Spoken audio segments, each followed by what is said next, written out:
Hi plant people! Good day and welcome back to our channel, Marjan's Garden. Ayan, kung mapapansin nyo guys, ay wala na dito yung ating lactea kasi tinanggal ko sila guys. At bumigay na tong patungan ko. Ayan, bumaba na siya guys.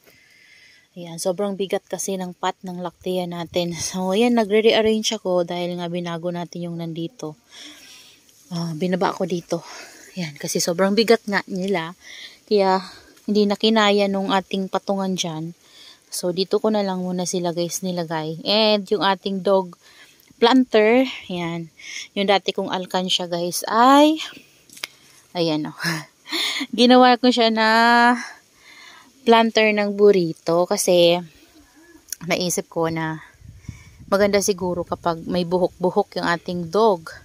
So, ayan, nag-cuttings ako ng mga burrito. And, ayan, pinagtutusok ko dyan. Yan, pati yan, nilabas ko na kasi ang bigat ng pot nila. Ayan, tapos nilipat ko to dito. Ayan, nagre-rearrange pa ako guys, kaya magulo pa yung nandito natin. Ayan o, magulo pa sila. Hindi ko pa to tapos kasi kanina ay sobrang mainit. At ngayon, medyo kumukulimlim pero mainit pa rin. Siguro mga 3 PM na guys, ayan o. Ayan, bumabalik yung sunlight pero kumukulimlim-kulimlim. So, ayan, yung mga nandito natin, tinanggal ko yung ating lovely rose. Yan, sa prosperity pot, tinanggal ko dyan at nilipat ko sa ibang lalagyan. So, yan yung ginawa ko sa kanila, guys. Yan.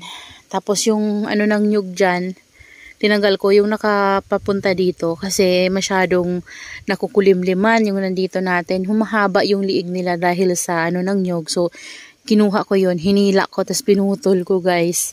Ayan. So, ayan sila. Ayan yung ginawa natin. Ito sana, ita-transfer ko. Kaso lang, naisip ko, baka kapag tinransfer ko siya, hindi na siya mag-red. Ayan, lalo nang nag-red yung ano niya guys. Oh. Nakaraan hanggang dito pa lang yan. Ngayon, kumakapal na yung pagiging reddish ng kanyang mga leaves. Ayan. So, yan yung ginawa natin guys. Ang ganda ni Firestorm with California Sunset. Ayan, ganda ng kulay niya. Yan. Tapos yung dugong natin, pinorward natin dito kasi dun banda guys sa dulo na yun, medyo nakukulangan na ng sunlight. Ayan. Siguro guys, mga bukas ko na to tapos. Tagal lang tayo dito sa garden siguro bukas para magawa natin to. Ayan o.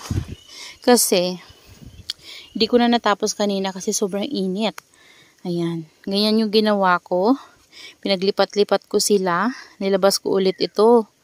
Yan, yung ano natin, West Rainbow sana yan guys. Yan, West Rainbow na may non-bar, tapos bar. Tapos yung bar natin nasusunog. Hinayaan ko na. Mga lipropa yan ni Chloe. Ayan, lumaki na sila. So, yan guys, yung nagawa nating arrangement dito.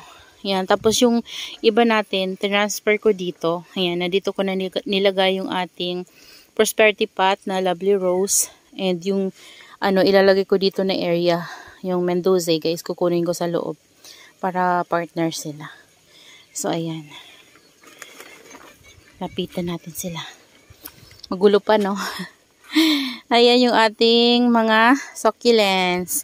At ang dami ko nakuhang uod, guys. Lalo na dito. Ang daming uod. Kinain sila. Ayan pa yung mga kinainan, guys. So, ang lalaki ng uod. Grabe. Yan. Yun, nilagay ko na dyan. Tapos yun, transfer ko na dito. Tapos yung ating biltana na medyo nahirapan yung ano doon sa kabila. Lagyan ko ng garden soil, nag-add ako. Tapos itong red line. Ayan. Nilagay ko dyan guys. Yung ating Chloe. Yan yung pinaka-mother ng ating Chloe. Tapos hybrid Ellen. Ayan. Hayaan ko na yan sila guys na lumaki. Tapos yan, yung mga dish natin. Oh. Dito, ayusin ko pa to guys. Tatanggalin ko tong mga propagation natin para may madaanan tayo dito. Para kapag umikot tayo, madali lang.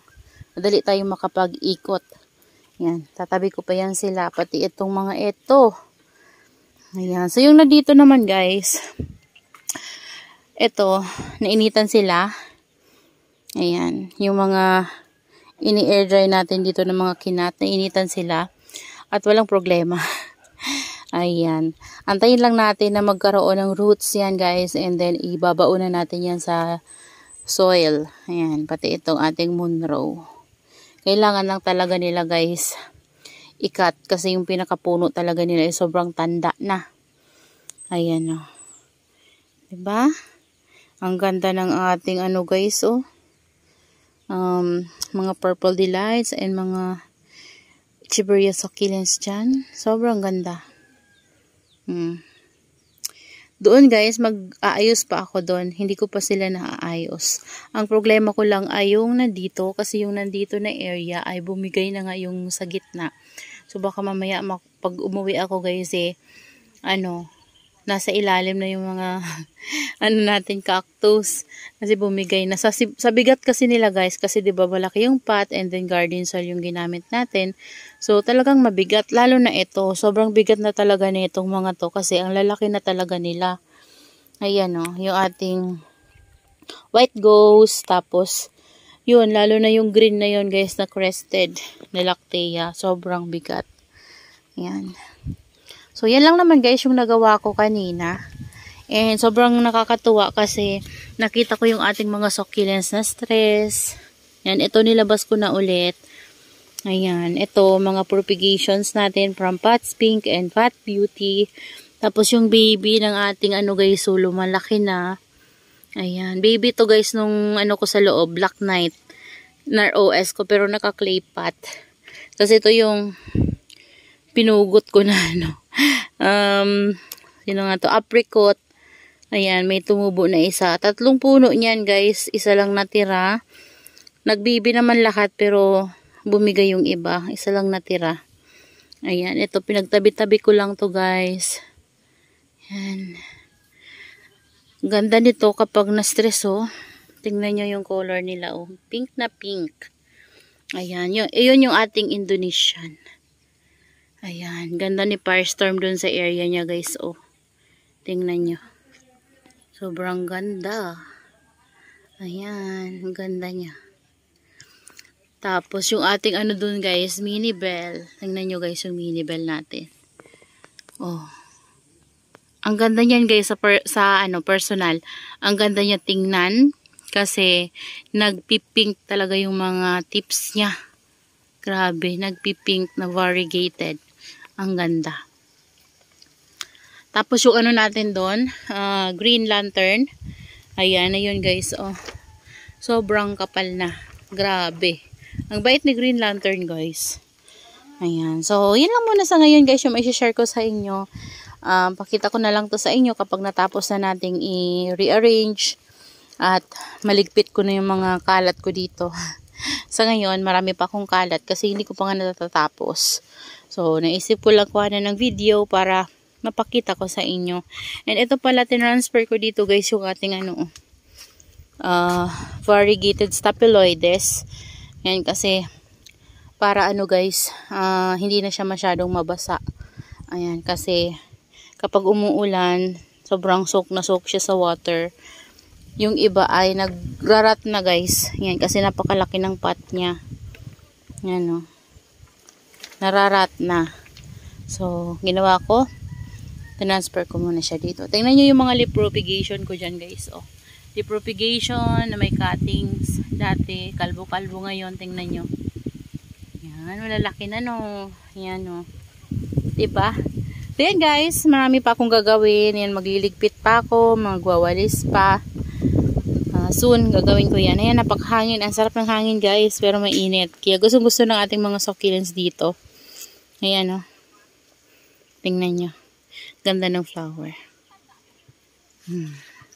Hindi ko tinatanggal yung flower niya kasi ang ganda.